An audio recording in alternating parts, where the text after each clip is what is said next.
Hi guys, I'm Autumn here at Wholesale Auto Dealers. I'm the service writer. Last week I let you guys know about the reason why it's so important to change your oil. This week what I'm going to do is I'm going to show you how to check your oil.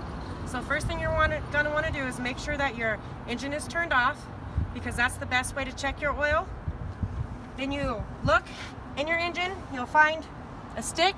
9 times out of 10 they usually have like an indication that says, okay, this is the oil.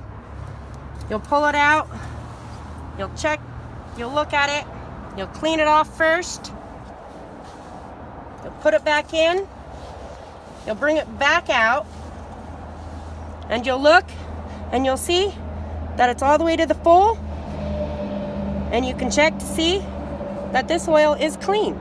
There's no grime, there's no nothing. So it's a good oil change. Bye guys.